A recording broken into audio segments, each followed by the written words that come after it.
Assalamualaikum warahmatullahi wabarakatuh. Good pagi, selamat morning. Selamat bertemu kembali di channel saya. Kali ini akan kita bahas tentang sebaran frekuensi.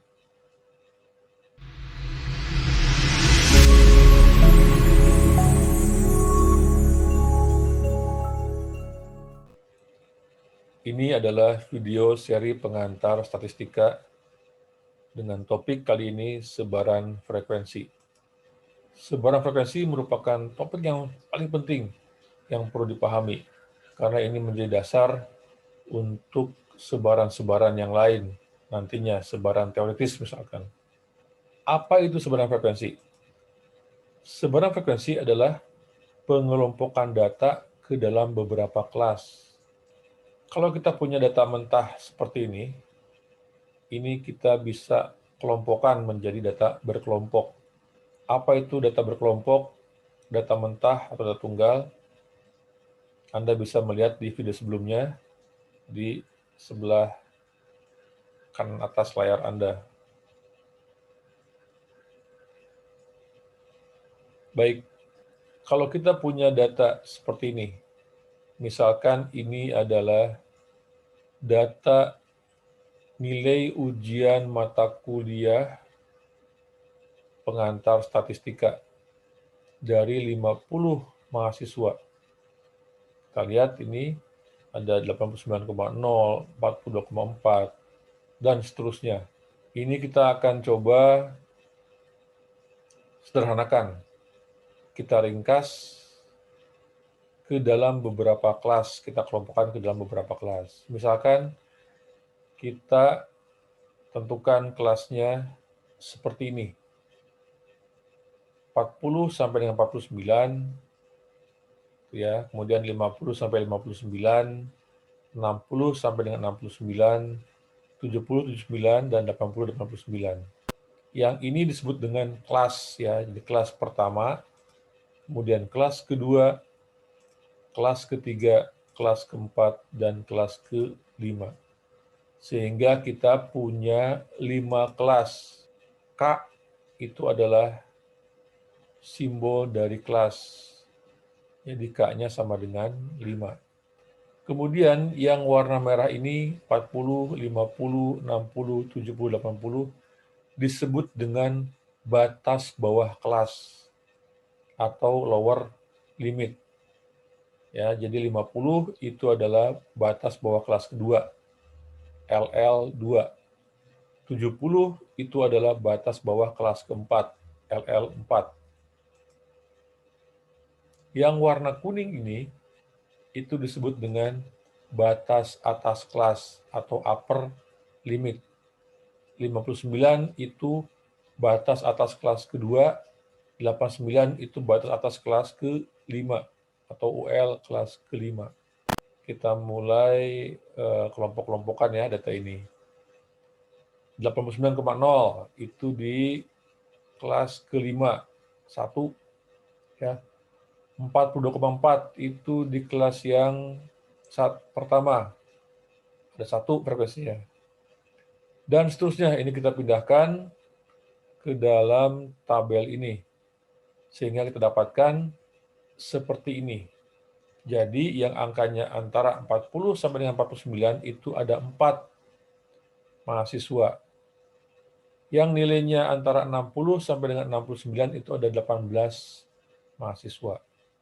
Baik, kita lihat sini. Ada angka 49,3. Ini tidak masuk di kelas 1, tidak masuk di kelas 2. Di sini ya. Kemudian 69,2, 69,3. Ini terletak di antara batas ini. Jadi gimana? Kok ini bisa dikelompokkan ke sini? Bisa masuk datanya N50, semuanya masuk. Ya. Ternyata untuk setiap kelas ada yang disebut dengan batas bawah sebenarnya dan batas atas sebenarnya, atau batas kepercayaan bawah dan batas kepercayaan atas. Disebut dengan istilahnya LCB dan UCB, lower confidence boundary dan upper confidence boundary. Batas bawah sebenarnya kelas ke I itu sama dengan batas bawah kelas ke I ditambah batas atas kelas ke I-1 dibagi 2. Ya, ini rumusnya. Contoh, LCB kelas kedua sama dengan LL2 plus UL1. Berarti 50 plus 49 dibagi 2 sama dengan 49,5. Batas atas sebenarnya kelas ke I itu sama dengan batas bawah kelas ke I plus 1 ditambah batas atas kelas ke I dibagi 2. Misalkan, tentukan UCB kelas keempat. Berarti rumusnya LL5 plus UL4 dibagi 2. Batas bawah kelas kelima yaitu 80 plus batas atas kelas keempat yaitu 79 ya dibagi 2. Jadi ini 79,5. Kalau kita teruskan ini terus kita hitung, maka akan kita dapatkan bahwa LCB kelas ke I itu sama dengan UCB kelas ke I minus 1. Jadi 49,5 ini LCB kelas kedua juga merupakan UCB kelas pertama. Ada jumlah kelas atau notasinya K sama dengan 5. Ada lagi panjang kelas atau lebar kelas. Ini simbolnya C. Ingat ya, panjang kelas bukan 9 ya, bukan 49 kurang 40. Tapi UCB-nya, UCB kelas ke I kurang LCB kelas ke I. Berarti 49,5 kurang 40, berarti 49,5 kurang 39,5. Atau C juga sama dengan LL kelas ke I kurang LL kelas ke I min 1. Atau sama dengan UL kelas ke I kurang UL ke I min 1. Atau sama dengan UCB kelas ke I kurang UCB kelas ke I min 1. Atau C juga berarti LCB kelas ke I kurang LCB kelas ke I min 1. Ini sama semua. Sama semua panjangnya itu sama dengan 10. Nah, ada lagi M. M itu adalah nilai tengah kelas. Nilai tengah kelas yang terletak di tengah-tengah. Nilai yang terletak di tengah-tengah suatu kelas. Rumusnya adalah MI sama dengan LLI plus ULI dibagi 2.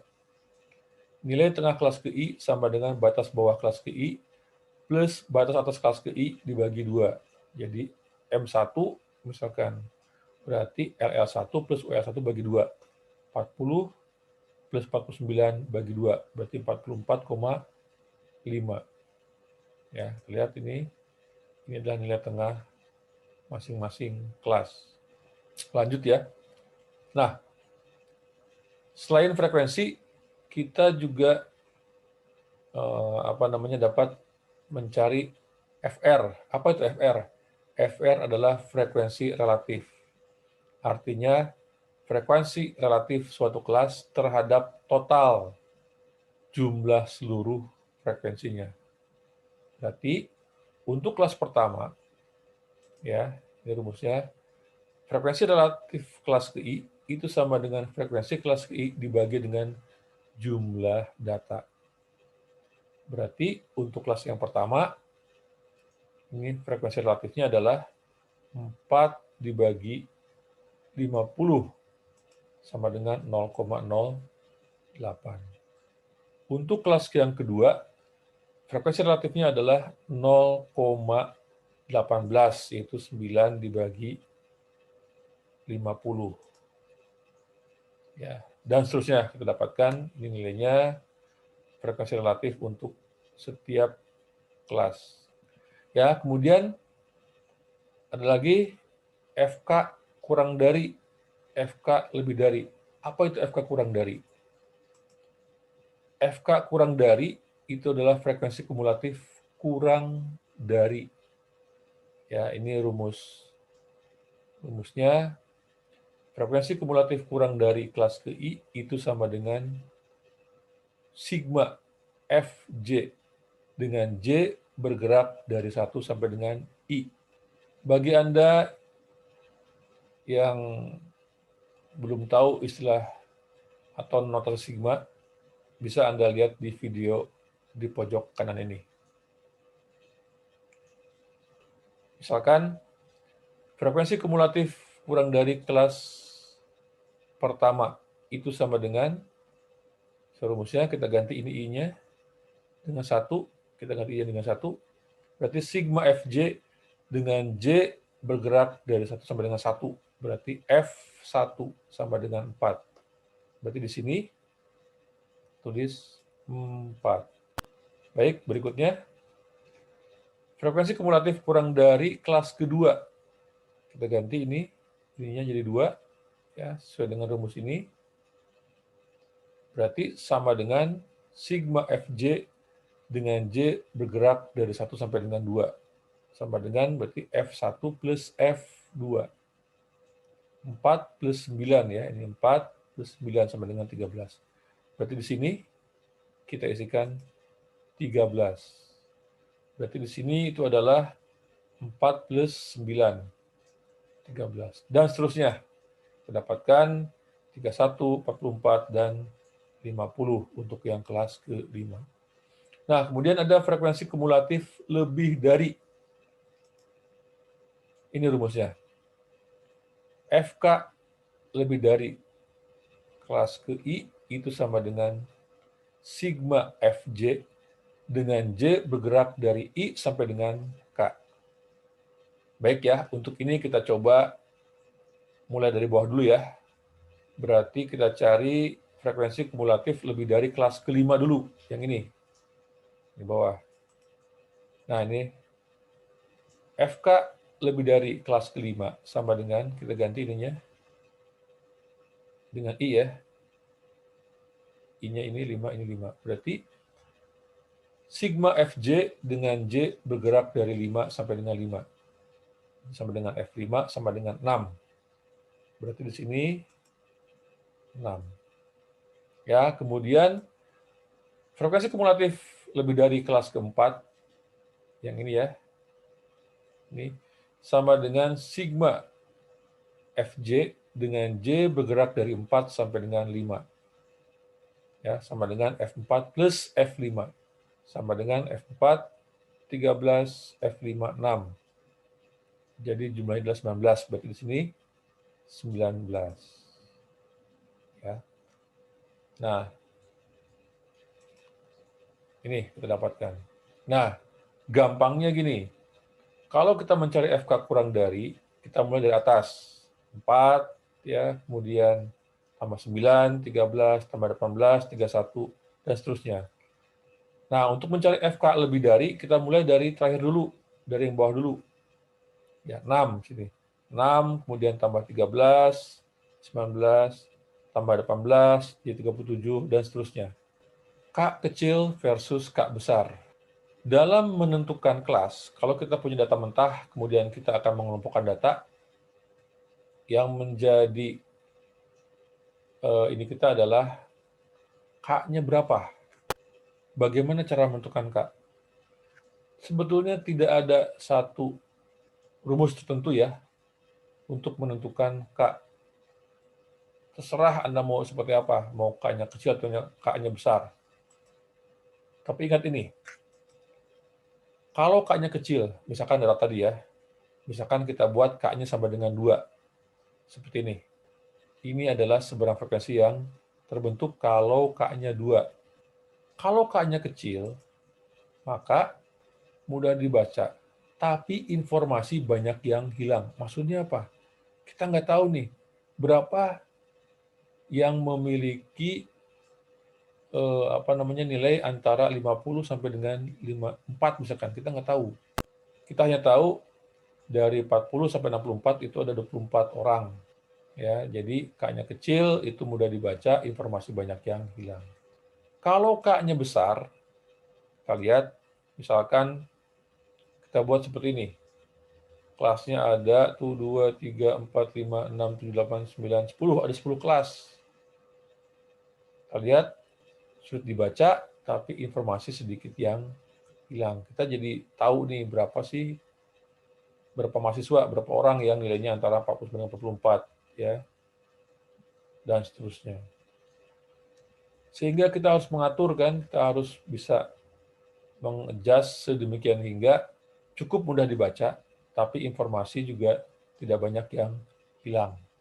Namun demikian, ada sebetulnya rumus, tapi ini bukan suatu yang pasti, bukan suatu yang wajib, tapi hanya ancar-ancar saja. Ya, disebut dengan kaidah Sturges. Jadi untuk mencari K sama dengan 1 plus 3,322 log N. Dan C-nya didapatkan dengan mengurangi X max dengan X minimumnya dan dibagi dengan K yang kita dapatkan tadi. Tapi ingat ya, sekali lagi ini bukan keharusan, bukan kewajiban, tapi hanya sifatnya ancar-ancar. Demikian materi kita kali ini. Terima kasih sudah menonton video saya. Sampai ketemu, sampai jumpa pada video-video berikutnya. Ciao.